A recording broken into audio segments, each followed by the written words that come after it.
మాట్లాడే ధైర్యం తెచ్చుకోవాలి. తినడం కాదు, కూర్చోడం కాదు, ఇంట్లో పని మనం 2 రోజులు లేకపోతే మొగోడు ఏం చేస్తాడు? ఇద్దరు అన్ని చెప్పుకో పడేసి వెళ్ళిపోతాడు.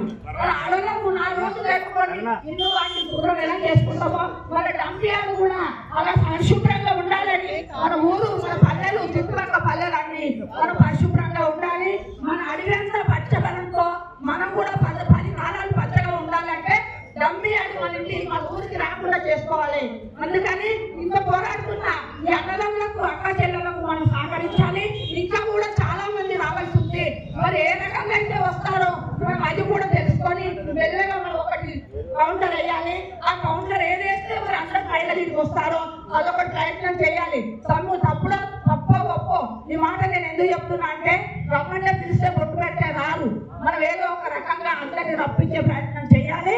అందరు వస్తేనే మనం డంపియాడు వద్దు గుమ్మడలకి డంపియాడు మాకొద్దు అని ఎలాగ నినాదాలు చేస్తున్నామో ఆ నిదానాన్ని నిజం చేయాలనే కోరిక నాకు పట్టుదల ఉంది. కాబట్టి నేను కూడా ఇప్పటి నుంచి అందరు ఎక్కడికి వెళ్తే నేను కూడా అక్కడికి వెళ్ళడానికి సహకరిస్తాను. నేను ఏ దానికైనా భయపడను. ఎక్కడ మాట్లాడమంటే అక్కడ మాట్లాడదాం.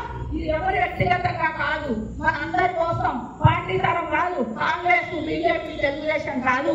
ఇదంతా సమకూలంగా సానుకూలంగా ప్రయత్నించే నిశ్చన. కాబట్టి మనం ఎన్ని రోజులైనా కూర్చుందాం, వాళ్ళు దిగొచ్చేలాగా మనం పోరాడదాం అనే కృతజ్ఞత.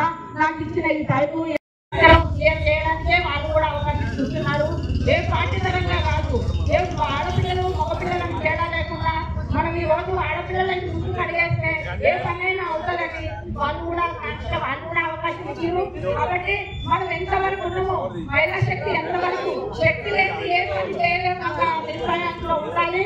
మనం లేని మన ఊరికి మనం చేసే పనులు ఎలా ఉండాలి అంటే ఉమ్మడల్లా అంటే గుడ్డలా ఉండాలని పేరు మార్చింది. కాబట్టి మనం ఈ ఉమ్మడల గ్రామంలో మనం ఇంత మహిళలు ఉన్నాము. ఇంటికి ఒకరు వచ్చిన ప్రతి దానికి ఎక్కడికో ఎవరో వస్తూ ఉంటారు. ఏదో ఇస్తున్నారని ఆశపడి రాకూడదు.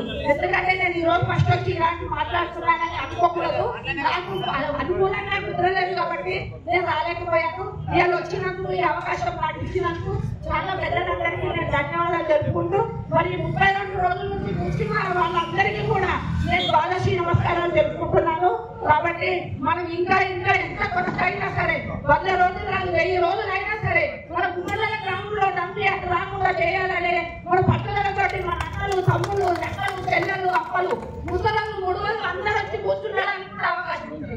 కానీ పింఛన్ కోసం వస్తారు ముసలు తెప్పించుకొని. మరి ఇక్కడ డంపియాడు కోసం మనం కొట్లాడుతున్నామని ఎవరన్నా మనవలు కానీ కొడుకులు కానీ తండ్రులు కానీ ఎక్కించుకొని వచ్చి కూర్చోవచ్చు. వాళ్ళు కూడా మనకు అభ్యంతరం లేదు. కాబట్టి మనం ఎందుకంటే మన ఊరికి చాలా పేరుంది. కాబట్టి ఆ పేరు సార్థకం చేసుకోవాలని నేను ఎందుకంటే మహిళలు ఉన్నాను. కానీ నేను కూడా ఏదో ఒక రూపంలో మహిళా శక్తి కావాలని నేను ఈ ఊళ్ళో పోరాడుతున్నాను. కానీ ఆ అవకాశం వస్తుందని కూడా నేను ఎదురు చూస్తున్నాను. ఈ డంపియాడు మనం మాట్లాడుకో ఏ శక్తినైనా మనం ఎదుర్కోవచ్చని నేను కలగంటున్నాను. మన గుమ్మడి గ్రామంలో మన మహిళలందరూ ధైర్యంగా ఎదుర్కొని